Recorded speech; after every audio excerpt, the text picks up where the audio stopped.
saylka sideedaad wuxuu leeyahay waxaan ahay qof da'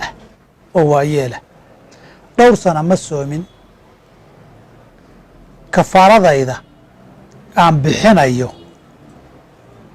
ee fidyada ah qof waayeeloo walaalkay ah ama walaashay ah ma siin karaa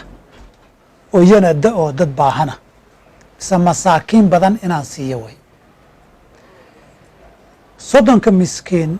ilaa saddex inay gaadhaan oo jamac iyo tacadud gaadhaan baa sharti ah mise sharti maaha masale khilaaf fuqahada way asaxu lqowleyni aniga waxaa idhi raajix in cadadku uusan shardi ahayn khilaafan liasxaabina asxaabtayada shaaficiyada iyagu cadad jamaca inuu gaadho ayaa shardi ah hal miskiin haddii maalinba la siiyaay dee waagii baryaba miskiin cusub waa yahay kii shalaytiiyo xukunkeediina waa isla tageen marka way ansaxaysaa sida aniga raajix iyo saxda ila ah labada su-aalada u dambeeyaay